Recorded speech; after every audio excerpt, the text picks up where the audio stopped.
হযরত ফাতেমা কয় নবী গো, ওগো আমার আব্বাজি,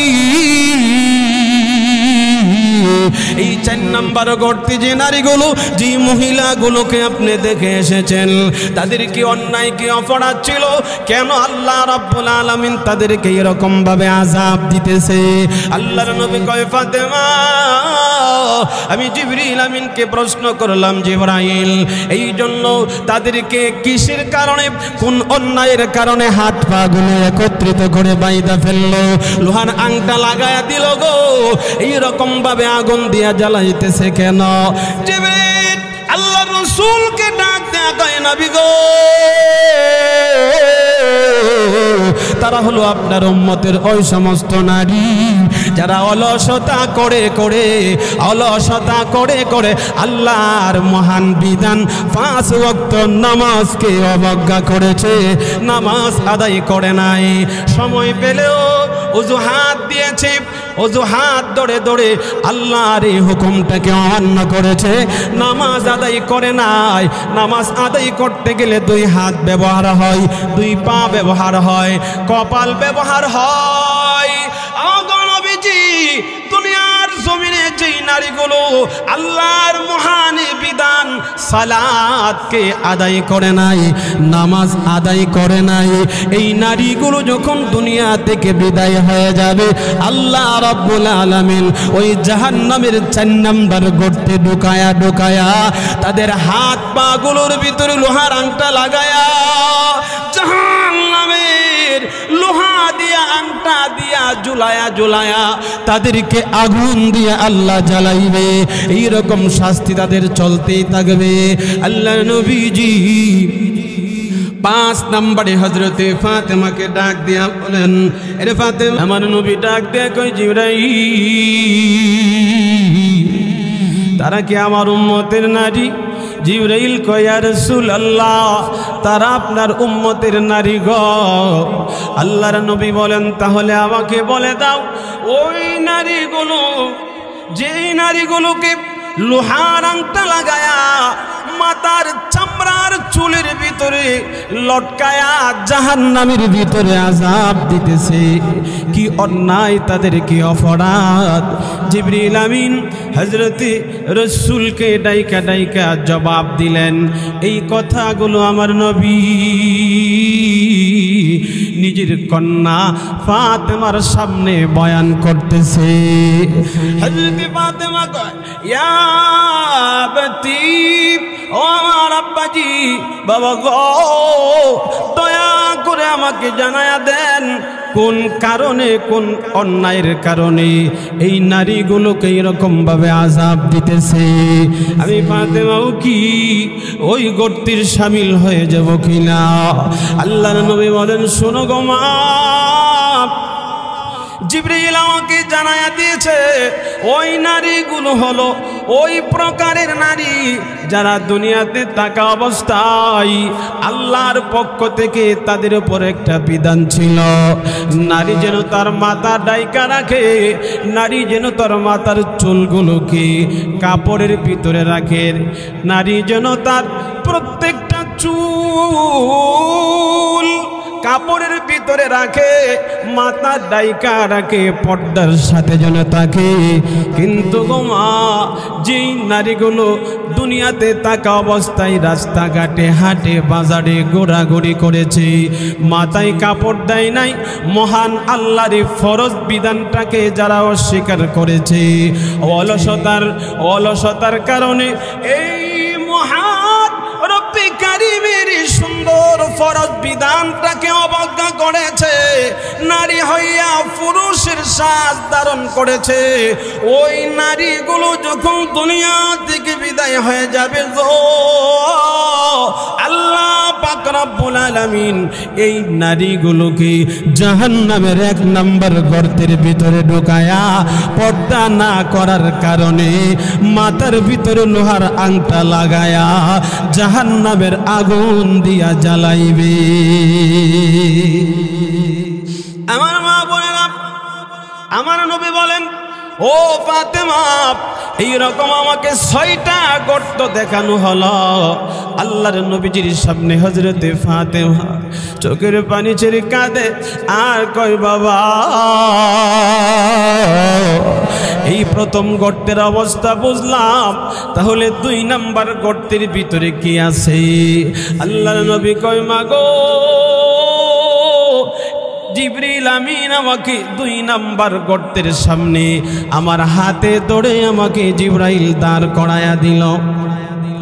2 নাম্বার গর্তের ভিতরে আমি নবীজি তাকায়া দেখি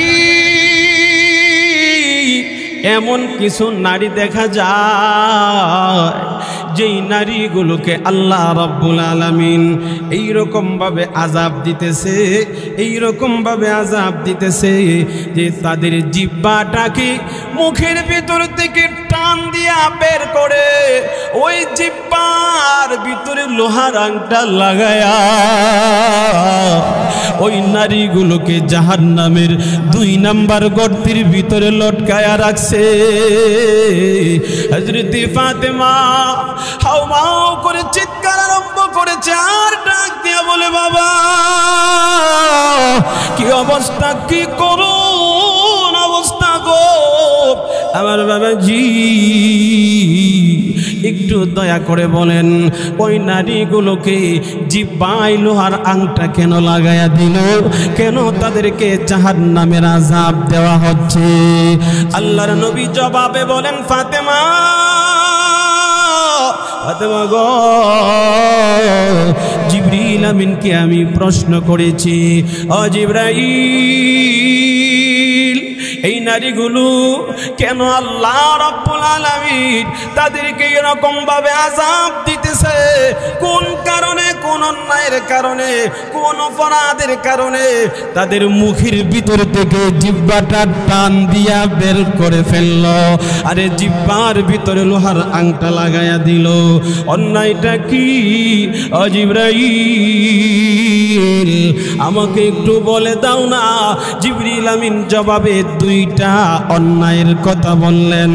আমার মা বোনেরা, আপনারা যারা আজকে এখানে আসছেন, আপনাদের উদ্দেশ্য করে আমার এই কথাগুলো গো মা, বল বুঝবেন না, আমাকে আপনাদের সন্তানের মতো মনে করতে পারেন। ও মা, দুনিয়া ছেড়ে যদি আমি জাহান্নামী হয়ে যাই গো, উপায় থাকবে না, উপায় থাকবে না, উপায় থাকবে না গো। এই জন্য আমাকে যে কোনো উপায়ে জান্নাতি হয়ে দুনিয়া থেকে বিদায় হতে হবে। হযরত ফাতেমা কান্দে আর আমার নবীকে ডাক দেয়া কয়, ইয়া রাসূলুল্লাহ, ইয়া হাবিবাল্লাহ, ওগো আমার আব্বা বলেন না 2 নাম্বার গর্তের ভিতরে যেই নারীগুলোকে আযাব দেওয়া হচ্ছে তাদের কি অপরাধ, তাদের কি অন্যায়? আল্লাহর নবী বলেন, জিবরিল আমিন আমাকে বলে দিয়েছে, ওয়ায়াকফুরনাল আশীরাতা ওয়ায়াকসুরনাল লানা। তারা হলো ওই সমস্ত নারী যেই নারীগুলো তাদের জিহ্বা দিয়া দুনিয়াতে থাকা অবস্থায় 2টা অন্যায় বেশি বেশি করেছে, 2টা অপরাধ বেশি বেশি করেছে। 1 নাম্বার হলো ওই সমস্ত নারী তারা যারা নারীকে জিহ্বা দিয়া, যেই নারীগুলো জিহ্বা দিয়া শুধু স্বামীর বিরোধিতা করেছে, স্বামীর পক্ষপাতিত্ব করে নাই, জীবনভর শুধু স্বামীর বিরুদ্ধে কথা বলেছে, স্বামীকে সম্মান করে নাই, নিজের প্রাণের স্বামীকে যারা দুনিয়াতে থাকা অবস্থায় ইজ্জত করে নাই, সম্মান করে নাই, বেয়াদবি করেছে। আর 2 নাম্বার হলো ওই সমস্ত নারী যারা জবানে কথা বলতেই মানুষকে অভিশাপ দিয়েছে, লানত বেশি বেশি করে করেছে। আমার মা বোনেরা, রাগ করবেন না, এমন কিছু মা বোন আছে কথা বললেই মানুষকে অভিশাপ দেয়, কথা বলতেই মানুষকে লানত করে, কথা বলতেই নিজের ছেলে মেয়ে অন্যের ছেলে মেয়েদের কটাক্ষ করে লানত করে। মাগো, লানত করা এটা শয়তানের সবচেয়ে বড় নিন্দনীয় কাজ। এই জন্য লানত করব না, স্বামীর খেদমত ছেড়ে দিব না। ছোট্ট একটা ঘটনা বোঝার জন্য আপনাদেরকে বলি, আল্লাহর নবীজি খুব ভালো করে খেয়াল করবেন। আমার নবীজি এক সাহাবীকে ডাইকা ওই সাহাবীকে বললেন, যাও তোমাকে জিহাদে যেতে হবে। সাহাবী আল্লাহর রাসূলকে ডেকে বলেন, নবীজি আমি বাড়ি থেকে বিদায় নিয়ে আসব। রাসূল বলেন, যাও বাড়ি থেকে বিদায় নিয়ে আসো। আমার মা বোনেরা খুব ভালো করে খেয়াল করবেন, ওই সাহাবী বাড়িতে গিয়ে দরজার সামনে দাঁড়ায়া বিবিকে ডাক দিয়া বলেন, বিবি গো, আল্লাহর নবী আমাকে ডাকছে, রাসূল আমাকে হুকুম করেছেন, দ্বীনের নবী আমাকে নির্দেশ দিয়েছে আমাকে জিহাদে যেতে হবে। এই জন্য আমি বিদায় নিতে এসেছি, চলে যাই, আমাকে বিদায় দিয়ে দাও। আর 2 নাম্বার একটা কথা হলো, আমি তোমার কাছে বলে দিয়ে যাই, আমি যুদ্ধ থেকে জিহাদ থেকে ফিরে আসা পর্যন্ত তুমি আমার বাড়ি ছেড়ে কোথাও যেতে পারবা না। খুব ভালো করে খেয়াল করবেন। আজকে তো আমার মা বোনদের ভিতরে এমন মা বোন আছে যারা ঘর থেকে বাড়ি থেকে বের হয়ে যায়, স্বামীকে বলতে হবে এই অনুভূতিটাও তাদের ভিতরে নাই। উল্টা স্বামী যদি জিজ্ঞেস করে কোথায় গেছিলাম, আর ঝগড়া আরম্ভ হয়ে যায়, রাগারাগি আরম্ভ হয়ে যায়। আমার মা বোনেরা শুনুন, আপনিও নারী, আর রাসূলের জামানায় সাহাবিয়া যারা ছিল গো, তারাও ছিল নারী। আল্লাহর নবীজির সাহাবী যখন বললেন, বিদায় দাও, আসা পর্যন্ত আমার বাড়ি ছাড়বা না, আমার সন্তানগুলোকে দেখে রাখবা, আমার মাল সম্পদগুলোকে দেখে দেখে রাখবা। আল্লাহর নবীর সাহাবী চলে গেল, নবীর সাহাবী বিদায় নিয়ে চলে গেল। আল্লাহ রাব্বুল আলামিনের পক্ষ থেকে ওই সাহাবিয়ার উপরে পরীক্ষা চলে আসলো। একটু ভালো করে বুঝবেন, কয়েকদিন যেতে না যেতেই সাহাবিয়ার আপন ভাই তার বাড়ি থেকে খবর নিয়ে আসলো, ডাইকা বলে, বোন আব্বা আমাকে পাঠিয়েছে, আব্বার স্বাস্থ্য ভালো না। আব্বা বলেছে এখন আমার সাথে বাড়িতে যাবি, তোকে এক নজর দেখার জন্যে। আমরা যারা বর্তমান সময়ের নারী আমার মা বোনরা আছে, এই খবর শোনার পরে স্বামী যে নিষেধ করেছে এই কথাটা মনেই থাকবে না, দৌড়ায়া চলে যাবে। কিন্তু আমার মা ও আমার বোনেরা, বাইকে সরাসরি সাহাবিয়া জবাব দিল, ভাই রে, আমার বাবাকে বুঝি বলে দাও, আমার স্বামী জিহাদ থেকে যতদিন ফিরে আমার বাড়িতে না আসবে ততদিন পর্যন্ত আমার স্বামীর বাড়ি আমি ছেড়ে যেতে পারবো না, কারণ স্বামীর নির্দেশ আমি যেন বাড়ি থেকে চলে না যাই, আসা পর্যন্ত আমি বাড়ির ভিতরে থাকতে হবে। ভাই বিদায় হয়ে চলে গেল। কিছুদিন পরে আবার ভাই চলে আসলো, ডাক দেয়া কয়, বোন রে, আমার মনে হয় বাবা আর দুনিয়াতে থাকবে না, এমন এক অবস্থা হয়েছে বাবার। আয়না বাবা তোর জন্য কান্না করতেছে আর বলতেছে এক নজর তোকে দেখার জন্যে। আল্লাহর নবীর সাহাবিয়া ডাক দেয়া কয়, না না, আমার বাবাকে দেখতে যাব, এই দিকে আমার স্বামীর হুকুম লঙ্ঘন হয়ে যাবে। বাবাকে দেখতে যাওয়া আমার উপরে ফরজ না, স্বামীর বিধানটা পালন করা আমি স্ত্রী হিসাবে আমার উপরে ফরজ দায়িত্ব। আমার মা বোনেরা খুব ভালো করে খেয়াল করবেন। বিদায় হয়ে গেল, ভাইকে বিদায় করে দিলেন।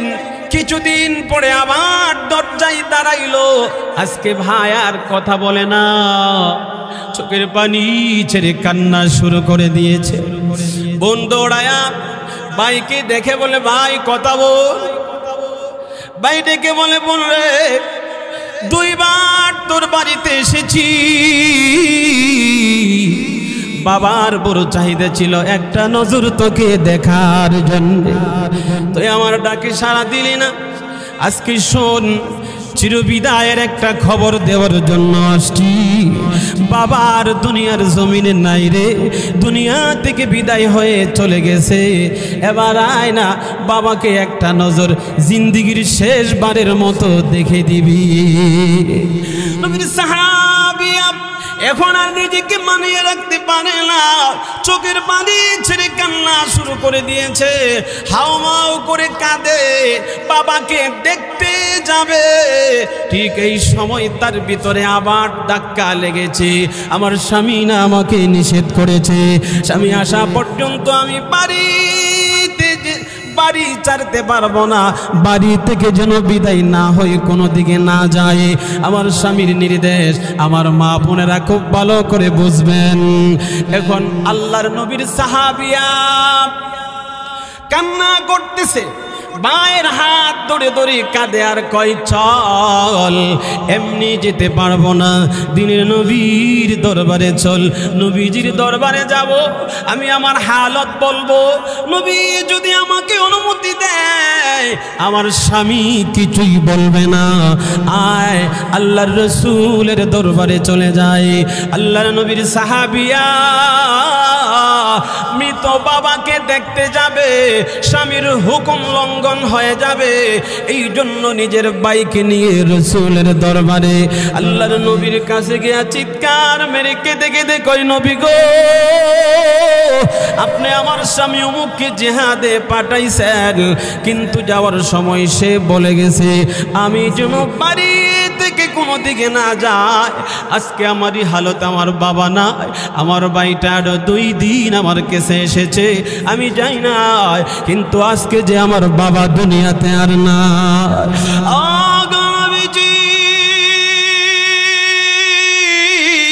একবারের মতো একটু অনুমতি দেন লাগো, আমি আমার আব্বাকে একটা নজর দেখে চলে আসব।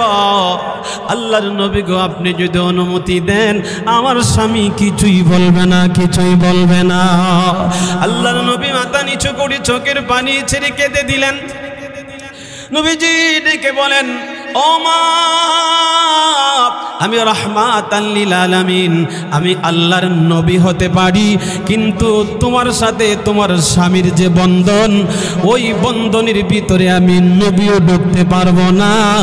তোমার স্বামীর হুকুমটা অমান্য করবা এই নির্দেশ আমি রসুল দিতে পারবো না, আমি নবীজি নির্দেশ দিতে পারবো না। নবীর সাহাবিয়া কাঁদে, আল্লাহর নবীজির সাহাবিয়া কান্না করতে করতে বাইকে দৌড়ে নিজের বাড়িতে চলে যায়।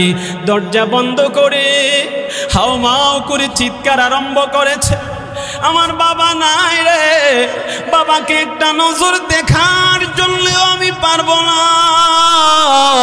সাহাবিয়াকে আমার নবী বিদায় করে দিয়া রাসূল কান্না আরম্ভ করেছে। আল্লাহর নবীজির সাহাবিয়ার পিছনে পিছনে রসুলের এক সাহাবিকে পাঠায়া আল্লাহর নবী বলেন, আমার সাহাবিয়াকে বলে দাও, সে যদি তার স্বামীর হুকুমটা মান্য করে বাড়ির ভিতরে থাকতে পারে, আমি রসুল ওয়াদা দিলাম আমি তার বাবার বাড়িতে যাব, এমনকি আমি রসুল নিজে তার বাবার জানাজার নামাজের ইমামতি করব। আল্লাহর রসুল বলে দিলেন তাকে জানায়া দাও। সাহাবিয়াকে নবীর সাহাবী যখন খবর দিয়ে দিল, ও মা তুমি যদি সবর করো, তোমার স্বামীর হুকুমটাকে মান্য করে বাড়িতে থাকতে পারো, রসুল বলে দিয়েছে নবী তোমার আব্বাকে দেখতে যাবে, নিজে রসুল তোমার আব্বার নামাজে জানাজার ইমাম হবে গো। সংবাদ পায়া নবীর সাহাবিয়া সাথে সাথে ডেকে বললেন, আমার নবীকে জানায়া দাও, এই মুহূর্তে আমার চোখের পানি আমি মুছে নিলাম, আমি আমার আব্বাকে দেখতে যাব না। আমার নবী যদি আমার আব্বার নামাজে জানাজার ইমাম হয়, আমার কোনো দুঃখ নাই, ব্যথা নাই। আমার মা বোনেরা, স্বামীর হুকুম যদি আপনি মান্য করেন লাভ কি হবে? আল্লাহর নবী দৌড়ায়া চলে গেলেন সাহাবীদেরকে নিয়া ওই সাহাবিয়ার আব্বাকে আল্লাহর রাসূলের উপস্থিতিতে গোসল করাইল। নবী নিজে জানাজার ইমাম হইলেন, দাফন করে দিলেন। রাত্র হয়ে গেল, সাহাবিয়া নিজের বাড়িতে ঘুমায়া গেল। ঘুমের ঘরে স্বপ্নে দেখে গো বাবা দরজায় টোকা দিছে আর বলতেছে, মা একটু দরজাটা খুলবি, একটা নজর আমি তোকে দেখার জন্য আসছি। মেয়েটা চিৎকার দিয়ে বাবার সামনে দৌড়ায় আসে, বলে বাবা তুমি না দুনিয়া থেকে বিদায় হয়ে গেলা,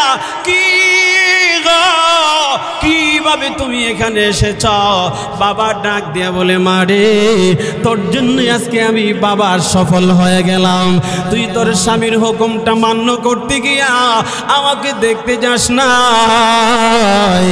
আমার মহান আল্লাহ রব্বুল আলামিন এই কারণে তুই যে আমার কন্যা, তোর কাজকে আল্লাহ ওসিলা করে আমি বাবাকে মাফ করে দিয়া আল্লাহ আমাকে জান্নাতের ফয়সালা করে দিয়েছে।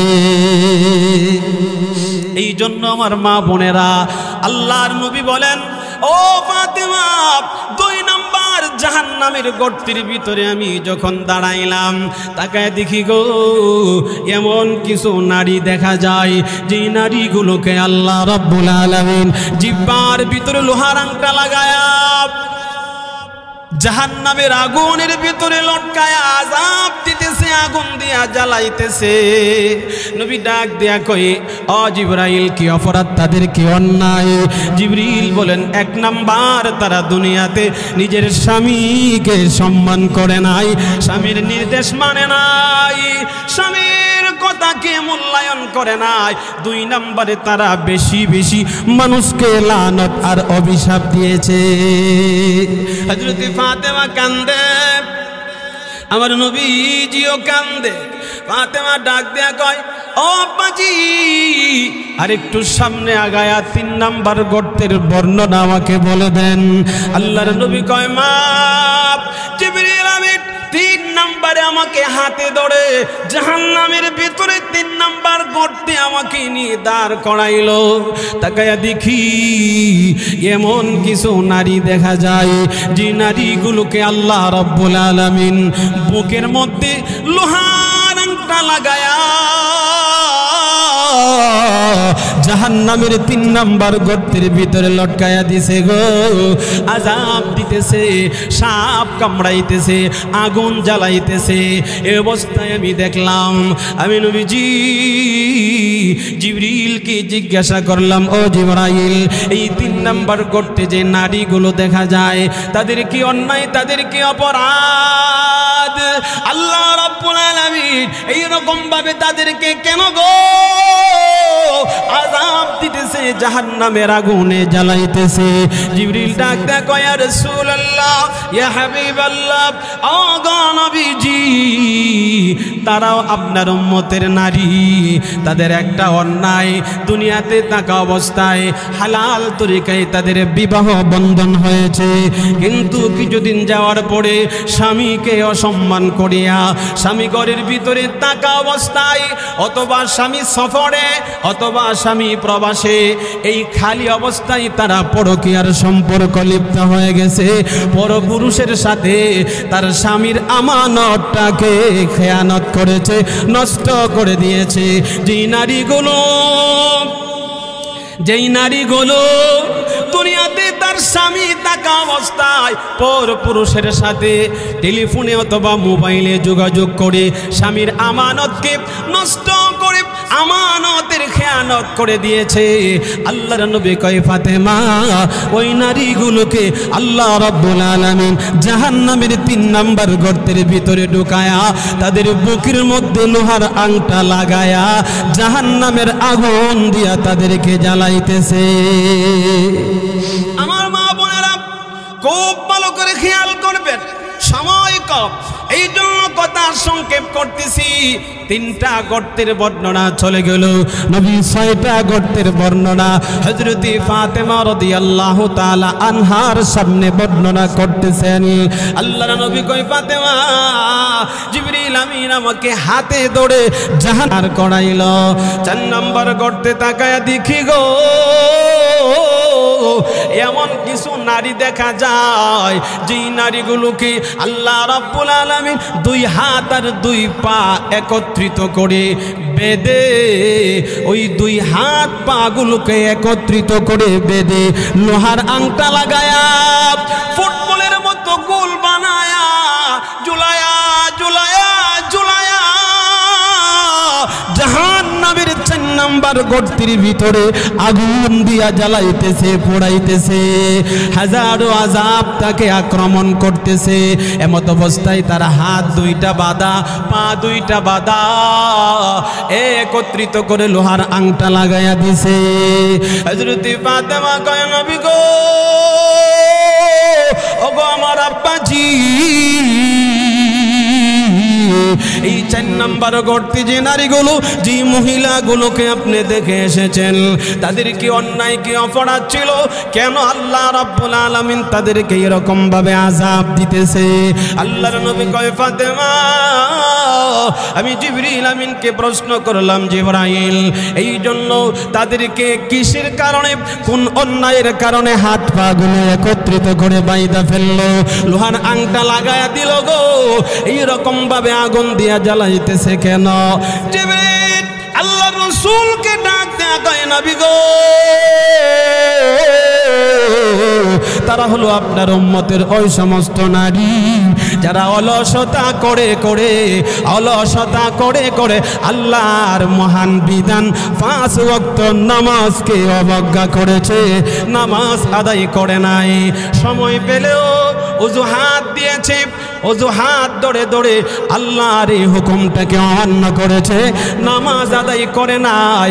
নামাজ আদায় করতে গেলে 2 হাত ব্যবহার হয়, 2 পা ব্যবহার হয়, কপাল ব্যবহার হয়।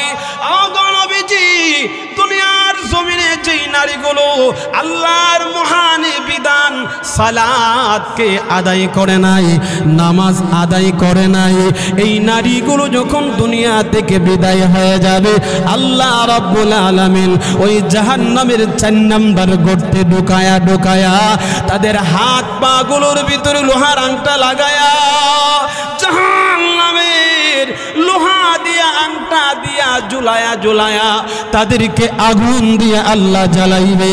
এইরকম শাস্তি তাদের চলতেই থাকবে। আল্লাহ নবীজি 5 নম্বরে হযরতে ফাতেমাকে ডাক দিয়া বলেন, আরে ফাতেমা, শোনো রে, জিবরিল আমিন আমাকে এবার হাত ধরে ধরে জাহান্নামে 5 নম্বর গর্তের ভিতরে ঢুকায়া হযরতে জিবরিল আমিন আমাকে 5 নম্বর গর্তের সামনে দাঁড় করাইল। আমি তাকায়া দেখি গো, 5 নম্বর গর্তের ভিতরে এমন কিছু নারী দেখা যায় যে নারীগুলোকে আল্লাহ রাব্বুল আলামিন জাহান্নামের ভিতরে আযাব দিতেছে। একজনের চেহারাও বোঝা যায় না, প্রত্যেকটা নারী চেহারাটা শকুনের মতো দেখা যায়, শকুনের মতো দেখা যায়। শকুন এমন একটা প্রাণী, যে প্রাণীটার নাম নিতেও মানুষ অপছন্দ করে, ঘৃণা করে। রাসূল বলেন, চেহারা বোঝা যায় না, চেহারা চিহ্নিত করা যায় না, চেহারাটা শকুনের মতো দেখা যায়।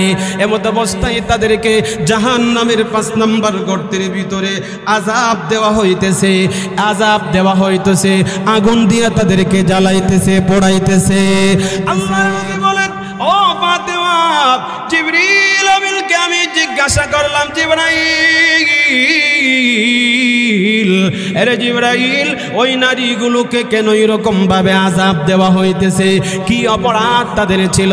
জিবরিল আমিন ডাক দেয়া কয়, ইয়া রাসূলুল্লাহ, ইয়া হাবিবাল্লাহ, ওই নারীগুলো দুনিয়াতে থাকা অবস্থায় 2টা অন্যায় বেশি বেশি করত, এই জন্য তাদেরকে আল্লাহ এইরকম ভাবে জাহান্নামের গর্তের ভিতরে ঢুকায়া আযাব দিতেছে, আযাব দিতেছে। আল্লাহর নবী কয়, জিবরাইল, কি অপরাধ তাদের ছিল? জিবরিল কয় নবী গো,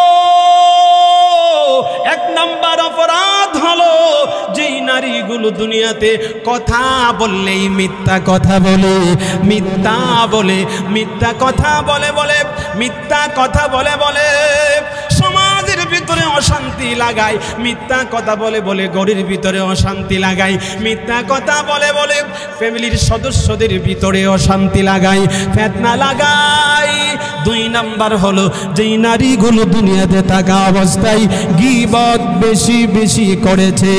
দুইটা অন্যায় আমার মা বোনেরা ভালো করে বুঝবেন, দুইটা অন্যায় যেই কারণে জাহান্নামের ভিতরে ঢুকায়া চেহারাটাকে শকুনের চেহারা বানায়া দিয়েছে। এক নাম্বার হলো এই নারীগুলো দুনিয়াতে থাকা অবস্থায় মিথ্যা বেশি বেশি বলেছে। দুই নাম্বারে গীবত করেছে, পরনিন্দা করেছে, সমালোচনা করেছে, মানুষের দোষ চর্চা করেছে, অন্যায়ভাবে অন্যের সংসারের ভিতরে ঝামেলা পাকায়া দিয়েছে। আমার মা বোনেরা, এই অন্যায়টা মা বোনদের ভিতরে তুলনামূলক বেশি পাওয়া যায়।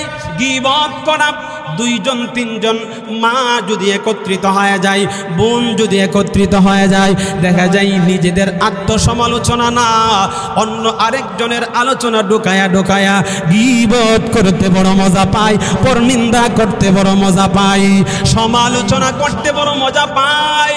ও আমার মা, ও আমার বোন, রাগ করবেন না, গুসা হইবেন না গো, রাগ করার জন্য বলি নাই, রাসূলের হাদিস বর্ণনা করতেছি।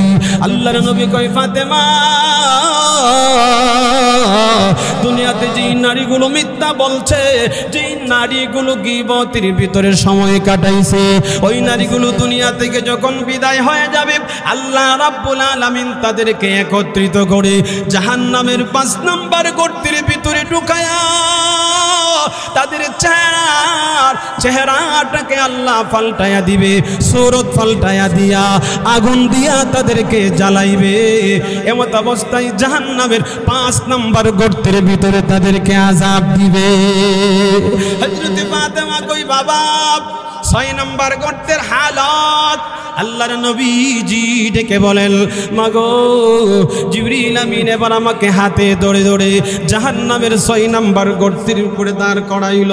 6 নাম্বার গর্তের কিনারায় আমাকে দাঁড় করায়া আমি তখন তাকায়া দেখি এমন কিছু নারী ওই জাহান্নামের 6 নাম্বার গর্তের ভিতরে দেখা যায়, যে নারীগুলোকে আল্লাহ রাব্বুল আলামিন আযাব দিতেছে।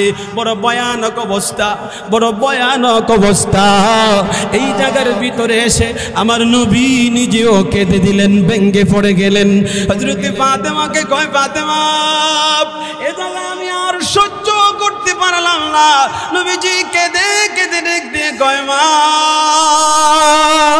6 নাম্বার গর্তের দিকে যখন আমি তাকাইলাম, তাকাইয়া দেখি গো এমন কিছু নারী দেখা যায়, যে নারীগুলোকে আল্লাহ রাব্বুল আলামিন এই গর্তের ভিতরে ঢুকায়া দিছে, আযাব দিতেছে। এমত অবস্থায় জাহান্নামের আগুন দাউ দাউ করে তাদের মুখের ভিতরে দিয়ে ঢুকতেছে, মুখের ভিতরের দিকে ঢুইকা ভিতরের নারী বুড়িগুলো জ্বালায়া পিছন দিকে আগুনগুলো ধাউ দাউ করে বের হইতেছে। দৃশ্যটা দেইকা আমি নবী আর সহ্য করতে পারলাম না। সাথে সাথে জিবরাইলকে ডাক দিয়ে বললাম, জিবরাইল, আমার উম্মতের নারী তারা। জিবরাইল কয়, নবী গো, তারাও আপনার উম্মতের নারী। আল্লাহর নবী কই, জিবরাইল বলে দাও কি অন্যায়, কি অপরাধ, কি কারণে তাদেরকে আল্লাহ জাহান্নামের আগুন খাওয়াইতেছে, জাহান্নামের আগুন তাদের জন্য খাবার বানায়া দিয়েছে, মুখের ভিতর দিকে জাহান্নামের আগুন ঢুকাইতেছে। হযরত জিবরাইল আমিন ডাক দিয়ে কয়, ইয়া রাসূলুল্লাহ, ইয়া হাবিবাল্লাহ, তারাও দুনিয়াতে থাকা অবস্থায় 2টা অন্যায় করত। 1 নাম্বার, বেশি বেশি করে তারা আল্লাহর গোলাম বান্দি মানুষের সাথে হাসাদ করত, হিংসা করত। বাড়ির পাশে আরেকজন, নিজের পরিচিত একজন অথবা নিজের সামনে একজন মানুষ বড় হয়ে যাবে, ভালো হয়ে যাবে, এটা সে দেখতে পারে না। হিংসার আগুন তার অন্তরের ভিতরে ধাউ ধাউ করে জ্বলে। জিবরিল আমিন কম, ইয়া রাসূলুল্লাহ, ইয়া হাবিবাল্লাহ, দুনিয়াতে থাকা অবস্থায় যেই নারীগুলোর অন্তরের ভিতরে হিংসার আগুন ধাউ ধাউ করে জ্বলতো, এই নারীগুলোকে আল্লাহ আজকে জাহান্নামের আগুন তাদের অন্তরাত্মা জ্বালানির ব্যবস্থা করে দিয়েছে। 2 নাম্বার অন্যায়টা হলো, জীবনে কোনোদিন যদি কাউকে দান করেছে, সময় সুযোগ বুঝে ওই দানের খোঁটা দিয়েছে, দানের খোঁটা দিয়েছে। গরিব একটা মানুষ আপনার বাড়ির পাশে আছে, আপনি তাকে সময়ে অসময়ে কিছু সহযোগিতা করেছেন, দান করেছেন, কিন্তু সময় মতো ডেকে যখন তাকে আপনি পাইলেন না, পূর্বের দানের খোঁটা দিয়ে দিলেন, পূর্বের দানকে উল্লেখ করে তাকে কিছু বলে দিলেন। আল্লাহর নবী কয়, আমার উম্মতের নরনারীরা শোনো, যেই নারীগুলো দুনিয়াতে দান করে দানের খোঁটা দিয়েছে, ওই নারীগুলোকে আল্লাহ যখন তারা দুনিয়া থেকে বিদায় হয়ে যাবে, বিদায় হয়ে যাওয়ার পরে 6 নাম্বার গর্তে তাদের জায়গা হবে। এমন অবস্থায় আল্লাহ তাদের মুখ দিয়ে আগুন ঢুকাবে, শরীর জ্বালায়া পোড়ায়া পিছন দিকে আগুন বের হয়ে যাবে। এই জন্য আমার মা বোনেরা, লম্বা কথা বলার সময় নাই, কথার সংক্ষেপ করে দিব মা, একটু ভালো করে বুঝেন। যে 6টা জাহান্নামের গর্তের বর্ণনা দিলাম, নবী নিজের চক্ষু মোবারক দিয়ে দেখে হযরতে ফাতেমার সামনে বর্ণনা করে বলতেছেন, মাগো এই অন্যায়ের কারণে আমার উম্মতের নারীগুলো জাহান্নামের ভিতরে ডুববে, পর্দা না করার কারণে ডুববে, স্বামীকে অমান্য করার কারণে জাহান্নামে নারী বেশি সংখ্যক ঢুকে যাবে, নামাজ না পড়ার কারণে, গীবত শাকায়াত করার কারণে। এই জন্য আমার মা বোনেরা, কথা সংক্ষেপ, আল্লাহর নবী সাল্লাল্লাহু আলাইহি ওয়াসাল্লাম এই জন্য মা বোনদেরকে নিয়ে নবীজি ওয়াজ করতেন, নসিহত করতেন। নসিহতের ভিতরে এক পর্যায়ে বলতেন, ও নারীরা, ও নারীরা শোনো, ও নারীরা, নারীরা, আমি দেখেছি জাহান্নামের ভিতরে তোমাদের সংখ্যা বেশি, তোমাদের সংখ্যা বেশি দেখেছি। এই জন্য আমি নবী নির্দেশ দিলাম, তোমরা বেশি বেশি করে আল্লাহর রাস্তায় দান করতে থাকো। ইয়া নিসা তাসাদ্দাকনা ওয়ালাউ বিহুলিকুন্না, দান করো, যদি দান করতে তোমার হাতে টাকা পয়সা না থাকে, রাসূল বলেন তোমার শরীরে যে অলংকার আছে, এই অলংকার খুলে তুমি দান করে দাও, এরপরেও জাহান্নাম থেকে তোমার নিজেকে তুমি মুক্ত করো। কারণ কি? নবী কয়, আমি দেখেছি গো জাহান্নামের ভিতরে নারীদের সংখ্যা বেশি। এই জন্য আমার বড় কষ্ট লাগে, বড় দুঃখ লাগে। আমার মা বোনেরা, আল্লাহর নবী কই তোমরা বেশি বেশি করে সদকা করো, দান করো, নিজের স্বামীর পক্ষ থেকে দান করো, মৃত মা বাবার পক্ষ থেকে দান করো, নিজের শ্বশুর শাশুড়ির পক্ষ থেকে দান করো, আপনজনের পক্ষ থেকে দান করো। মা, তুমি যদি আল্লাহর রাস্তায় দান করো, 1 নম্বরে তুমি নিজে জাহান্নাম থেকে বেঁচে যাইবা। রাসূলের নির্দেশ এটা, তাসাদ্দাকনা ওয়ালাউ বিহুলিকুন্না, দান করো, যদি টাকা না থাকে তোমার অলংকার খুলে দাও। রাসূল বলেন খুলে দাও, রাসূল বলেন খুলে দাও। কেন? জাহান্নামী তোমাদেরকে বেশি দেখেছি। বাঁচো, নিজেদেরকে জাহান্নাম থেকে বাঁচাও। সদকার মাধ্যমে জাহান্নাম থেকে বাঁচা যায়, আপনজনকে বাঁচানো যায়। এই জন্য মা বোনেরা, রাসূলের নির্দেশটা অল্প কথা বলার পরে আপনাদের সামনে আমি তুলে ধরলাম। নবীর নির্দেশ, মনে করে আমি রাসূলের নায়েব প্রতিনিধি হয়ে রাসূলের নির্দেশটা যেন আপনাদেরকে বলতেছি। নবী যেন বলতেছে রাসূলের যুগের নারীদেরকে দান করো। আজকে নবী নাই, কে বলবে? রাসূলের পক্ষ থেকে আমি বললাম দান করো, সদকা করো। এই জন্য মা বোনেরা, এই হালাতের ভিতরে আমার সামনে যারা আছেন, মসজিদে যারা আছেন, মাদ্রাসার ভিতরে যারা আছেন, চতুর্দিকে আমার মা বোনরা যারা আছেন, একটু ভালো করে দিল খুলে, 1 নম্বরে কে আছেন? আল্লাহর রাস্তায় মাদ্রাসায় রাসূলের বাগানে 5000 টাকা দিবেন। 1 নম্বর